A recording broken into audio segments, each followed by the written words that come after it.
Hola, buenas tardes. Esto es Dinero y Ladrillos. Yo soy Carla Beltrán y el día de hoy tenemos un invitado muy interesante. El licenciado Juan Manuel Enríquez, que es abogado especialista en inmuebles. ¿Qué tal? Bienvenido, Juan, ¿cómo estás? Muchas gracias, Carla. Encantado de estar aquí contigo. Qué bueno, muchas gracias por tu tiempo. Y pues vamos a hablar el día de hoy de muchos temas, ¿verdad? De muchos temas de interés.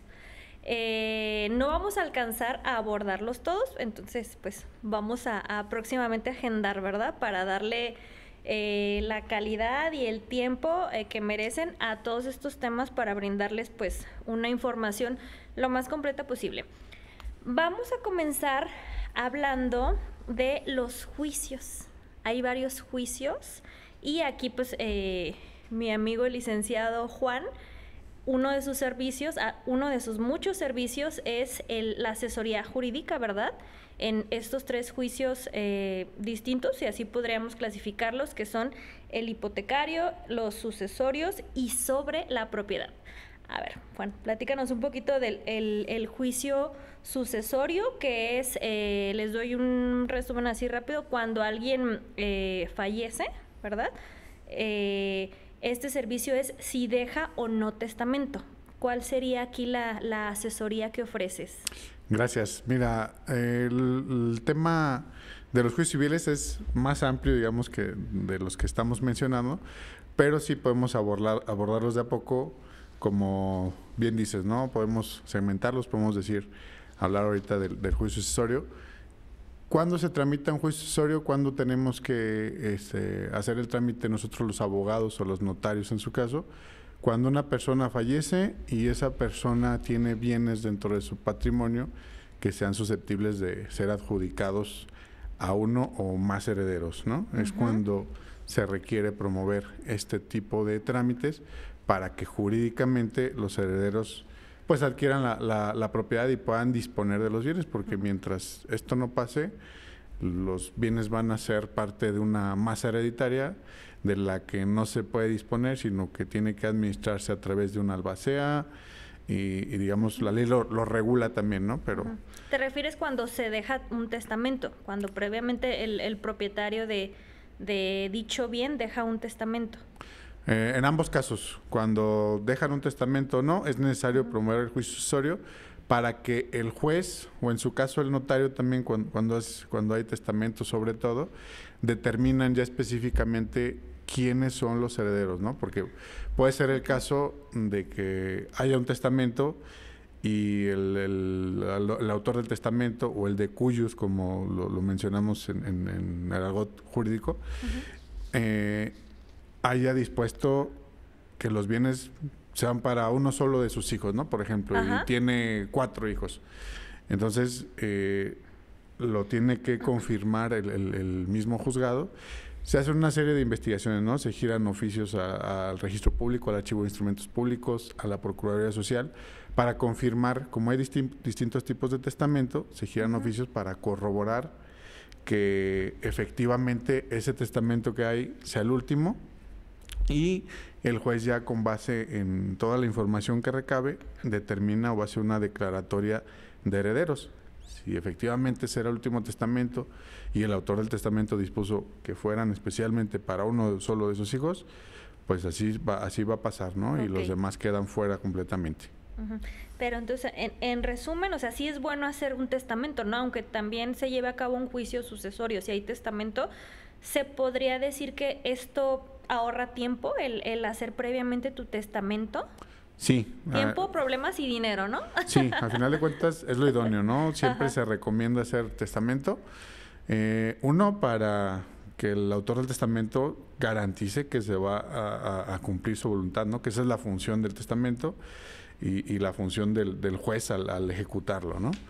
Y 2, como tú dices, se ahorran problemas. ¿Por qué? Porque puede ser que ese mismo autor de testamento tenga 4 hijos y tenga un solo inmueble, y al final de cuentas, si no hay un testamento, va a quedar un inmueble en copropiedad con 4 hijos, no van a saber cómo ponerse de acuerdo, algunos van a querer rentar, otros vender, otros quieren conservar, No, ya otros ves que quieren irse a salen los vivir. problemas, fallece el propietario y brotan los problemas familiares. Si habiendo testamento hay muchos problemas, sin haber es más común o es menos preciso eso y puede prestarse a que haya más malentendidos. Sí, entonces hay que aprovechar en el caso de propiedades, aprovechar que al momento de la escrituración ahí puede dejar un beneficiario que en caso de fallecimiento queda liquidada la propiedad y pasa a pertenecer a dicho beneficiario. Entonces aprovechen. Y sobre el juicio sobre la propiedad. Sobre la propiedad, pues también hay diversos tipos de juicios, ¿no? ¿Qué puede acontecer a alguien que tenga un inmueble? Pues muchas cosas, ¿no? Muchas cosas pueden pasar. Tratándose de propiedad, de posesión, pueden ser perturbados de su propiedad, de la posesión. Yo recomiendo, para evitar, digamos, el trámite de alguno de estos juicios, uno, estar siempre al pendiente. Cuando compras un inmueble, en la notaría te dicen a los 3 meses llámanos y ven por tu escritura original.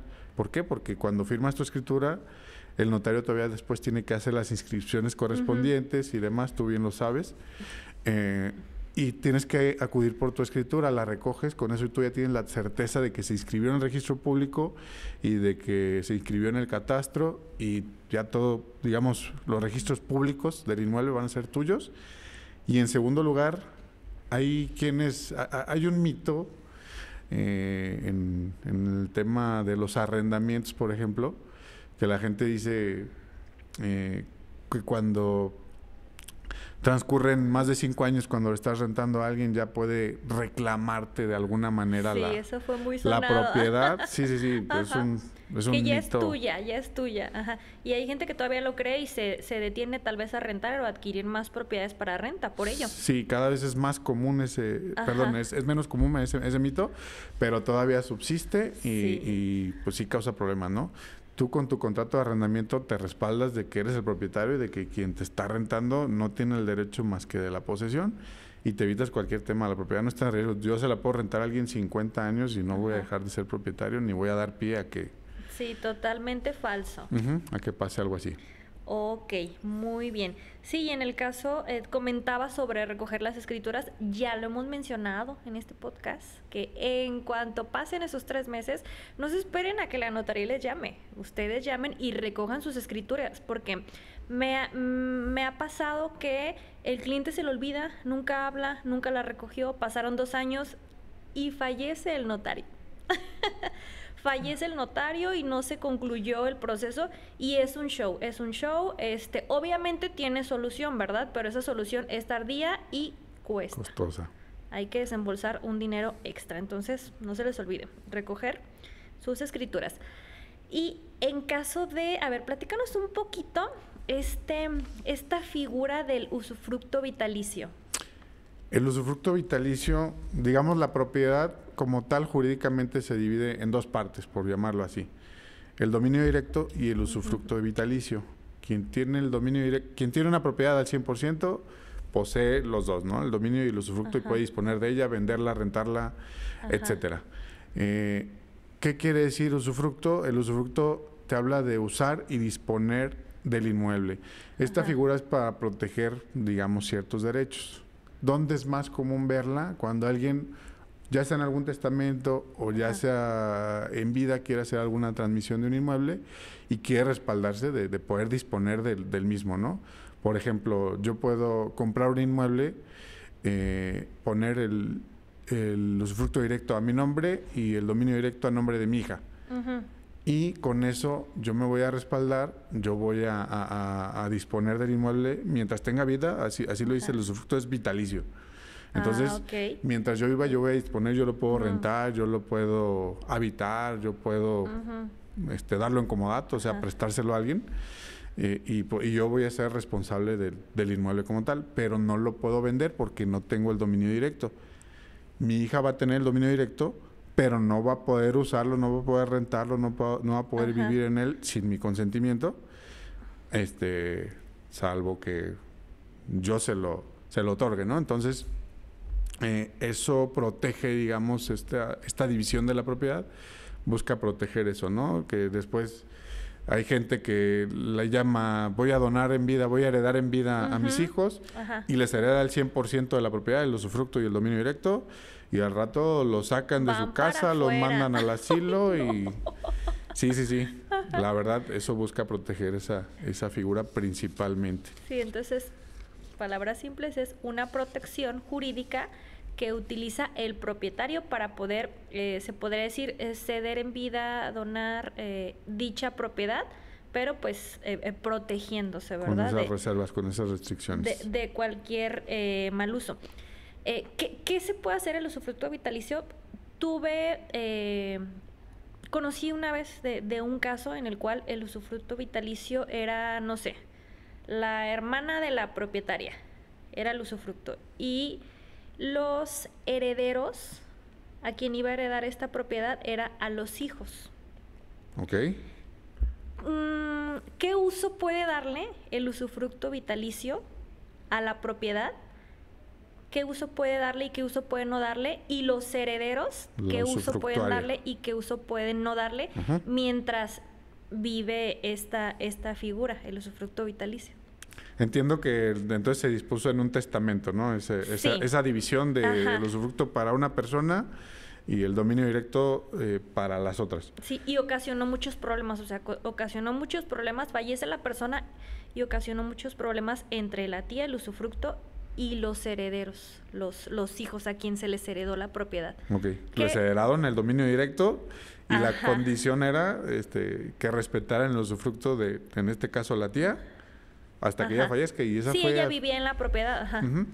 Y esa fue, al final de cuentas, la voluntad de quien hizo el testamento. ¿Sí? Y si jurídicamente pues es válido, y ella puede disponer, ella puede rentar, puede habitar, puede prestarlo, puede hacer lo que quiera con el inmueble, excepto vender.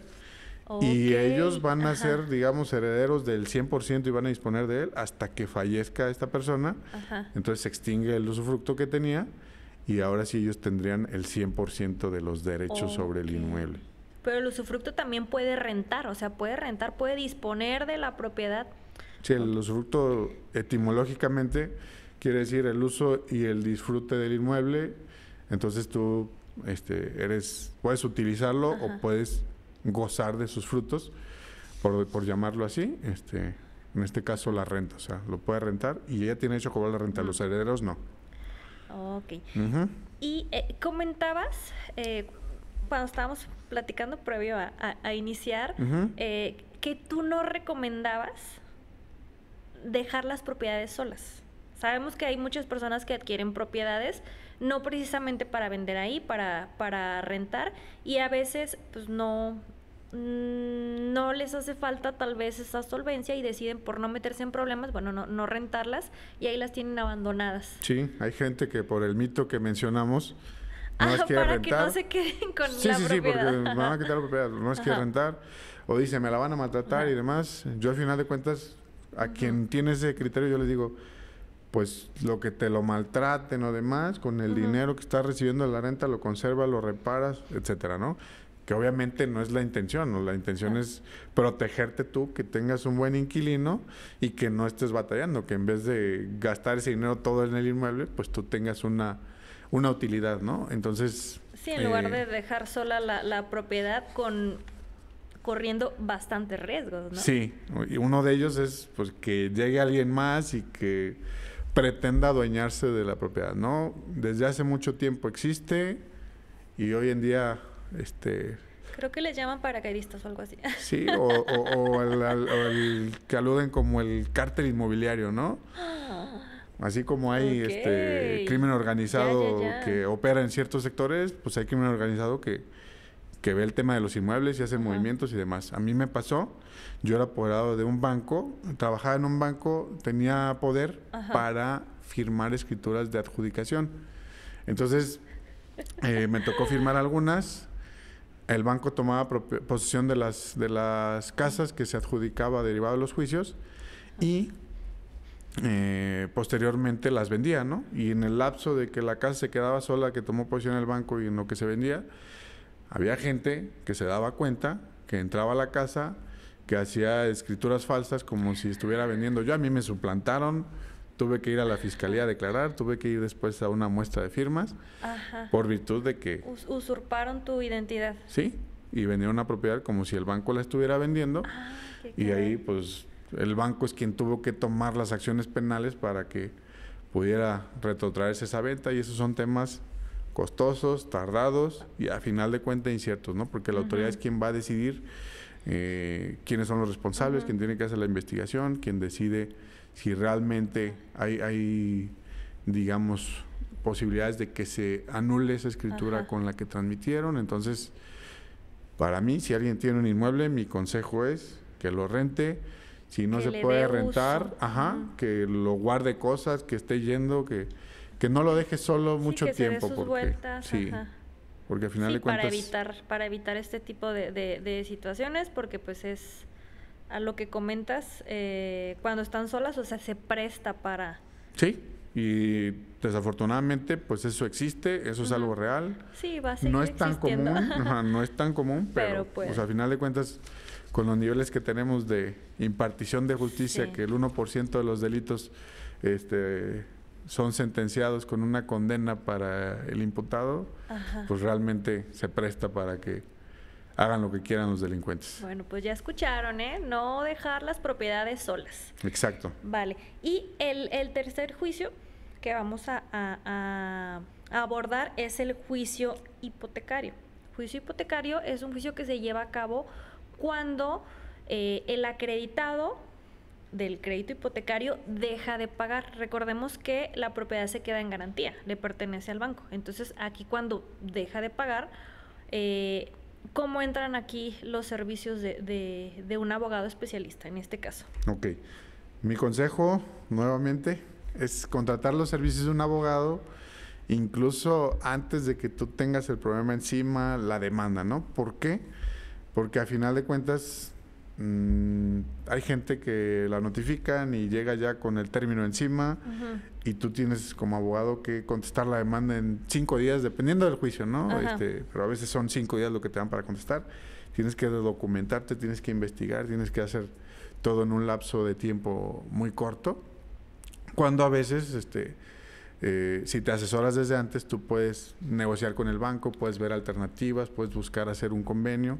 A veces la gente pues la buscan y dice, no, es que no te puedo liquidar y de alguna manera piensa que no hay opciones, ¿no? Pero al final de cuentas sí es importante que se asesoren de un abogado, y si no lo haces antes, pues cuando menos cuando te demandan, ¿no? Porque me han llegado casos, oye, me están sacando de mi propiedad y nunca me enteré, ¿no? Pues si dejaste de pagar hace 5 años y dices, no me enteré, pues a final de cuentas tú sabías que había ese riesgo, ¿no?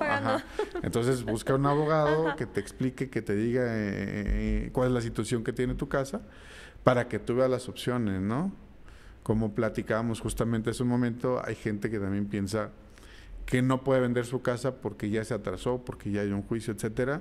Eso va a depender mucho de las instituciones financieras, pero a final de cuentas sí hay posibilidades, ¿no? Si tú llegas a un acuerdo con el banco, sacas el saldo, vendes y con el mismo producto del crédito le liquidas tu deuda al banco actual, y ya en vez de solamente perder la propiedad y esperar a que te desocupen, tú recuperas algo de ese dinero que ya habías invertido, ¿no? Sí, eso ya lo habíamos mencionado en programas anteriores. O sea, si tú no puedes pagar, te quedaste sin empleo, te pasó estás atravesando cualquier situación, emergencia, no te esperes a que pasen muchos meses y empeore tu situación jurídica con el banco. Lo que puedes hacer es hacer incluso una sustitución, lo hemos hablado. La sustitución de hipoteca es en la cual se migra tu crédito, un banco compra dicha deuda y te puede mejorar las condiciones. ¿De qué forma? A lo mejor si tu plazo inicialmente fue a 20 años, pero ya te quedan 10 años de pago, en estas nuevas condiciones de crédito con el nuevo banco se puede ampliar tu plazo nuevamente a 20, pero tu mensualidad va a quedar más accesible.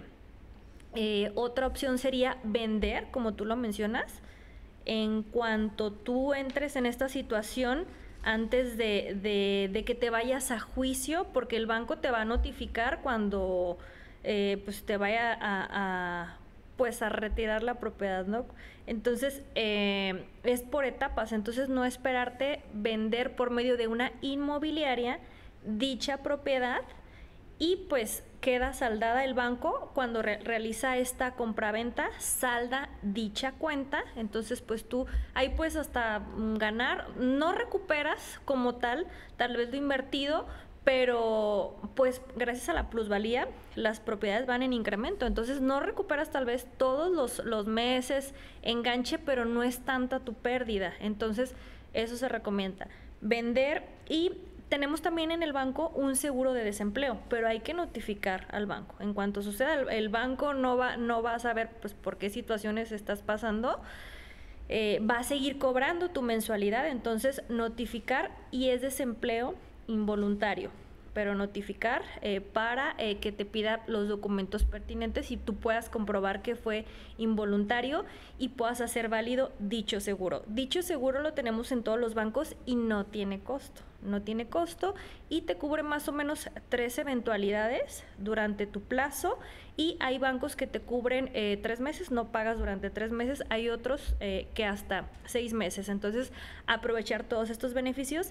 Y por último, en el caso del apoyo Infonavit, si tú tienes este producto, la subcuenta queda congelada en tu crédito bancario y puedes hacer válida esta subcuenta, tomar de ahí para tus mensualidades también en caso de un despido injustificado. Entonces, hacer válidos todos estos seguros, previamente estando pues bien informados, ¿verdad? Para poderlos aprovechar. Claro, en resumen, si tu situación económica va a cambiar, si crees que vas a tener algún problema, en primer lugar acude con un asesor hipotecario. Asesores, siempre se lo repetimos. Exactamente. Asesores. Y si se complica más y de alguna manera pasa jurídico o sabes qué va a pasar, pues acude con un abogado, anticípate.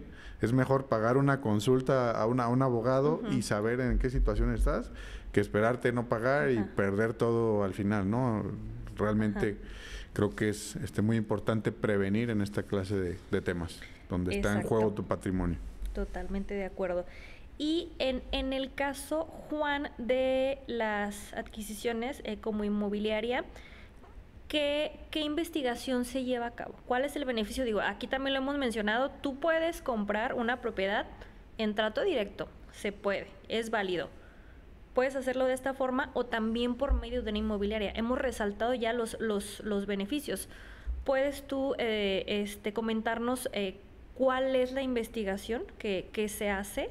Sí, hay muchos beneficios de tratar con inmobiliarias, de hacerlo a través de ellas. En primer lugar, ya sea que seas tú comprador o vendedor, ellos investigan o tienen el deber de investigar que la propiedad efectivamente la esté vendiendo quien tiene derecho para vender, ¿no? Eso lo hacemos investigando en el registro público. Tenemos que validar los documentos.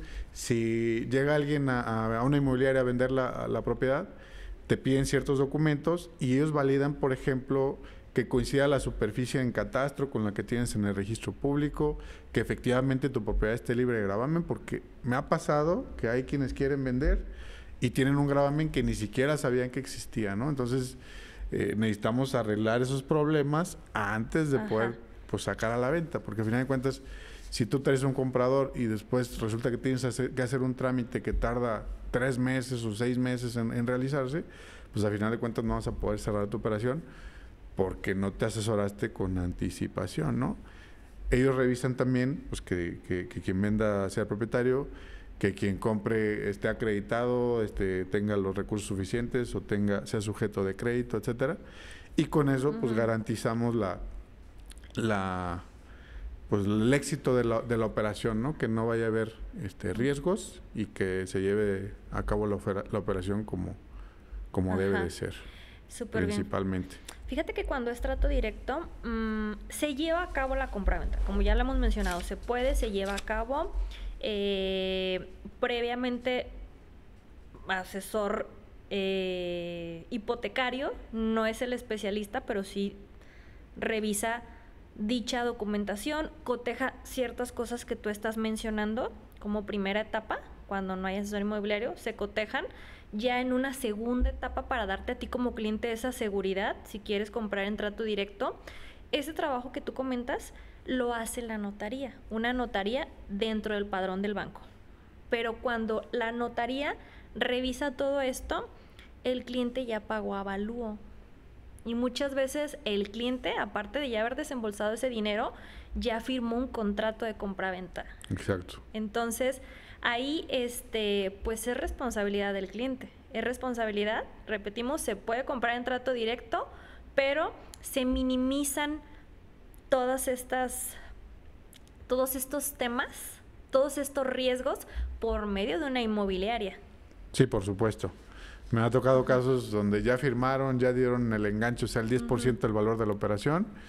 Y en uno de los casos me tocó que quien le estaba vendiendo no era ni siquiera el propietario en ese momento, sino que había adquirido, todavía tenía que escriturarse. O me tocó en otra ocasión que estaban comprando, firmaron y demás, y era un asunto de una sucesión que ni siquiera habían abierto el juicio sucesorio y ya estaban vendiendo los herederos, ¿no? Entonces, ni siquiera tú sabes si vas a ser heredero, porque puede ser que hay un testamento y tú no estés, ni siquiera ya estás vendiendo, ¿no? Entonces, por ser hijo, ¿quieres vender? No, por supuesto que no.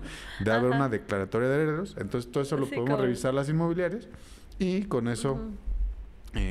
pues dar esta certeza, ¿no? Porque al fin de cuentas, si tú desembolsas el dinero o al revés, si tú comprometes la propiedad de alguien que no te va a poder cumplir el contrato para liquidarte, pues también te metes en un problema, ¿no? Cuando te pasó eso, me imagino que tú no fungías como inmobiliaria. Ah, no, por supuesto. No vendiste la casa, solo ofreciste tus servicios como intermediario, sí, ¿no? Y ya fue cuando para botó remediarlo, todo ¿no? esto de, Sí. Sí, a mí me consultaron cuando ya tenían el problema y pues buscamos la solución, que siempre las hay, ¿verdad? Pero tiempo, dinero y esfuerzo. Si te topas con alguien que lo hizo intencionalmente, pues difícilmente vas a recuperar eso. Ah, qué caray. No, entonces asesórese, infórmese con los que saben, con los expertos. Vale la pena. Bueno, nos faltaron muchos temas muy interesantes. Posteriormente vamos a hablar de remates, de rentas. Entonces, pues, aquí los esperamos en nuestro canal, ¿sale? Juan, ¿dónde pueden encontrarte? Pues mira, voy a revisar el teléfono de la inmobiliaria. Sí, no vaya a ser que no lo des bien. Exacto. Para empezar, en nuestra página de internet, edtinmuebles.com, así estamos en Facebook y en Instagram también nos encuentras. Sí, aquí los van a encontrar abajo. Y estamos en el domicilio de Unidad Nacional número 275 y tenemos el teléfono 33 28 18 61 63. Okay, anótele, sino aquí vamos a poner los datos. Sí, con mucho gusto estamos a sus órdenes. Licenciado Juan Manuel Enríquez, abogado especialista en inmuebles. ¿Sale? Bueno, pues muchas gracias y como ya dijimos, te vemos pronto. Con mucho gusto. Gracias a ustedes. Gracias, hasta la próxima.